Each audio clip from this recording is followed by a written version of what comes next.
Assalamualaikum warahmatullahi wabarakatuh.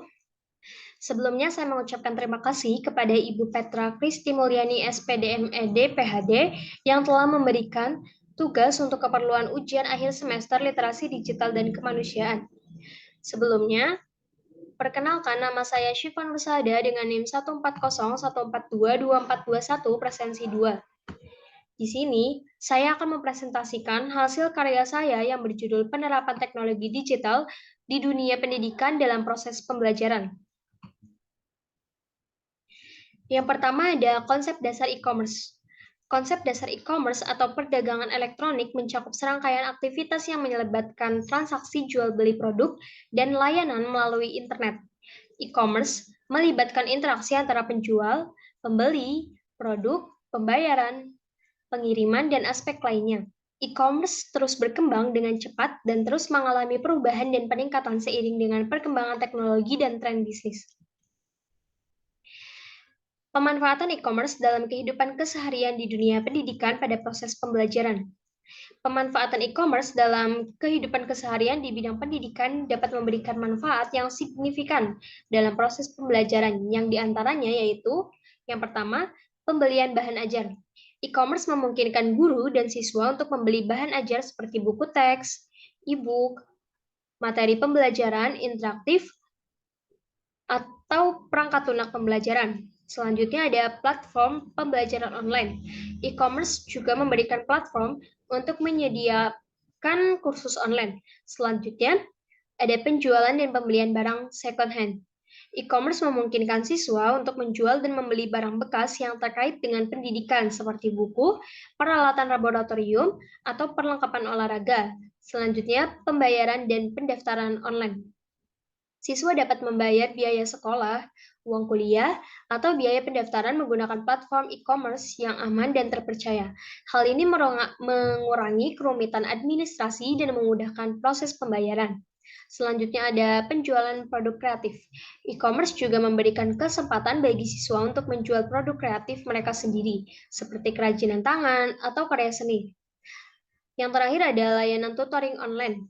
E-commerce memungkinkan penyedia jasa tutor atau les privat untuk menjual layanan mereka secara online. Untuk selanjutnya ada etika dunia cyber. Etika dalam dunia cyber mengacu pada prinsip-prinsip moral dan standar perilaku yang digunakan dalam interaksi dan penggunaan teknologi informasi dan komunikasi. Dalam konteks pendidikan, etika dunia cyber penting untuk memastikan penggunaan yang bertanggung jawab, adil, dan aman dari teknologi dalam proses pembelajaran. Beberapa aspek penting dalam etika dunia cyber di bidang pendidikan meliputi yang pertama ada privasi dan keamanan, yang kedua ada etika penggunaan internet, yang ketiga ada kredibilitas informasi, yang keempat ada etika media sosial, kelima ada digital footprint, dan yang terakhir ada kesetaraan dan inklusi. Penerapan etika dunia cyber dalam pendidikan memerlukan kerjasama antara guru, siswa, administrator, dan semua pihak terkait. Dengan mengedepankan prinsip-prinsip etis ini, dunia cyber dapat menjadi lingkungan yang aman, inklusif, dan bermanfaat bagi pembelajaran. Selanjutnya ada pemanfaatan internet secara bijak di dunia pendidikan dalam pembelajaran. Langkah agar siswa menggunakan internet dengan bijak, yaitu dengan mengajarkan siswa tentang keamanan online, mengawasi penggunaan internet oleh siswa, memeriksa kendala sumber informasi online, dan memastikan bahwa teknologi digunakan sebagai alat bantu pembelajaran yang efektif, bukan sebagai pengganti interaksi sosial dan pengalaman nyata dalam pendidikan. Selanjutnya, pemanfaatan internet di bidang pendidikan. Ada akses ke sumber belajar, pembelajaran berbasis kolaboratif, pembelajaran jarak jauh, akses ke kurikulum digital, dan yang terakhir ada pengembangan keterampilan digital. Selanjutnya ada aturan hukum tentang informasi dan transaksi elektronik. Di Indonesia sendiri, aturan hukum tentang informasi dan transaksi elektronik diatur oleh Undang-Undang Nomor 11 Tahun 2008 tentang Informasi dan Transaksi Elektronik atau UU ITE.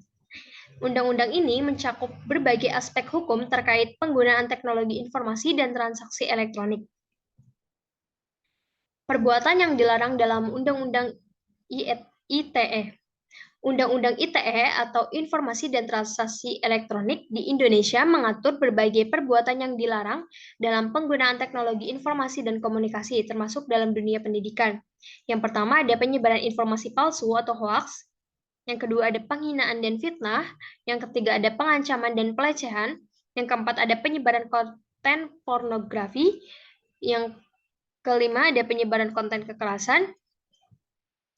Yang keenam ada pelanggaran hak cipta, dan yang terakhir ada penggunaan identitas palsu. Undang-Undang ITE juga memberikan sanksi hukum bagi pelanggarannya tersebut, yang dapat mencakup denda dan atau hukuman penjara. Oleh karena itu, penting bagi individu yang terlibat dalam proses pembelajaran menggunakan teknologi untuk memahami dan menghormati ketentuan-ketentuan tersebut guna menjaga etika dan keamanan dalam dunia pendidikan. Sekian presentasi dari saya. Kurang lebihnya mohon maaf. Wassalamualaikum warahmatullahi wabarakatuh.